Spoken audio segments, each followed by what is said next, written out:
வணக்கம் நண்பர்களே. இன்று பேசப்போகிறோம் உலக நாயகன் கமல்ஹாசனை பற்றி. இந்திய சினிமாவின் வரலாற்றை மாற்றியவர் மற்றும் நடிப்பு, கலை, புதுமை எல்லாவற்றிலும் தடம் பதித்தவர். ஆனால் கமலின் வாழ்க்கை வெற்றிகளால் மட்டும் நிரம்பவில்லை. பல தோல்விகளையும் கஷ்டங்களையும் அவர் சந்தித்திருந்திருக்கிறார். அந்த மறைந்த வெற்றி மற்றும் தோல்விகளை இன்று நம்முடன் பகிர்ந்து கொள்வோம். குழந்தை நட்சத்திரம். கமல்ஹாசன் தனது நடிப்பு வாழ்க்கையை 4 வயதிலேயே தொடங்கினார். களத்தூர் கண்ணம்மா படத்தில் சிறுவர் கலைஞராக நடித்தார். அந்த வேடத்திற்காகவே தேசிய விருது கிடைத்தது. ஆனால் அந்த சிறுவயதில் வந்த புகழை தக்க வைத்துக் கொள்வது எளிதல்ல. சில வருடங்களுக்கு அவர் எங்கே என்றே தெரியாமல் போய்விட்டார். திரையில் நினைத்திருக்க முடியுமா என்ற கேள்வி எழுந்தது. ஆனால் கமல் மீண்டும் எழுந்து வந்து கதாநாயகனாக இடம் பிடித்தார். வெற்றிகள். கமலின் சினிமா வெற்றிகளை எண்ணினால் பட்டியல் நீளமாகும். அதில் நாயகன் 1987 வெளிவந்த மூவி இந்திய சினிமாவின் மிகப்பெரிய படைப்புகளில் ஒன்று. அடுத்ததாக சகல கலாவல்லவன், அபூர்வ சகோதரர்கள், தேவர் மகன், மூன்றாம் பிறை போன்றவை அவரின் நடிப்பு திறமையை உலகுக்கு காட்டியது. மற்றும் ஹேராம், விருமாண்டி, இந்தியன் இந்த 3 திரைப்படங்களும் சமூக அரசியல் கருத்துக்களை வலுவாக சொன்ன படங்கள். உலகத்தரம் வாய்ந்த கதாபாத்திரங்களை தேர்ந்தெடுத்து ஒவ்வொரு முறையும் புதுமை கண்டுபிடித்தார். இந்த வெற்றிகள் அவரை உலகநாயகன் என்ற பட்டத்திற்கு தகுதியானவராக ஆக்கியது. மற்றும் தோல்விகள். ஆனால் கமலின் வாழ்க்கையில் தோல்விகளுக்கும் குறைவில்லை.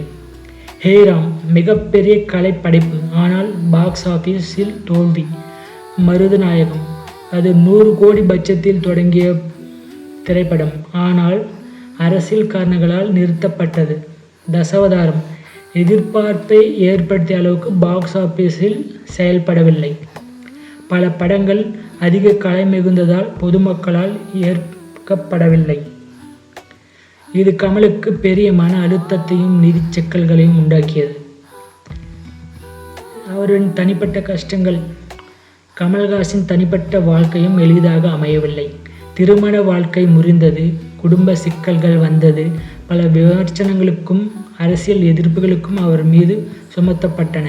ஆனால் அவை அனைத்தையும் தாண்டி அவர் கலை உலகில் தன்னை நிலைநிறுத்தி கொண்டார்.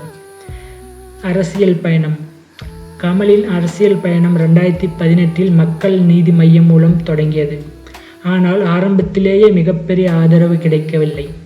தேர்தலில் தோல்விகளும் விமர்சனங்களும் வந்தன. ஆனாலும் அரசியலில் புதுமை தேவை என்பதை வலியுறுத்தி தொடர்ந்து போராடி வருகிறார். அதன் பிறகு திரும்பிய வெற்றி. பல வருடங்கள் தோல்விகளை சந்தித்த பிறகு 2022 வெளிவந்த விக்ரம் திரைப்படம் கமலின் வாழ்க்கையில் ஒரு மறுபிறவி போல இருந்தது. பாக்ஸ் ஆஃபீஸில் 430 கோடி கிளப் அது அடைத்தது. உலகளவில் கமலின் சக்தியை மீண்டும் நிரூபித்தது. இந்த வெற்றி கமல்ஹாசன் ஒரு போதும் தோற்க மாட்டார் என்பதற்கான ஒரு சான்று. கமல்ஹாசன் வெற்றியும் தோல்வியும் ஒன்றாக கலந்து நிற்கும் வாழ்க்கை. ஆனால் தோல்விகளை அவர் அழிவாக பார்க்கவில்லை, ஒரு பாடமாக எடுத்துக்கொண்டார். அதனால்தான் இன்று உலகம் முழுவதும் அவரை உலக நாயகன் என்று மதிக்கிறது. கமல்ஹாசன் வெற்றியில் உயர்ந்தவர், தோல்வியில் கற்றவர், வாழ்வில் அவர் ஒரு உலக நாயகர்.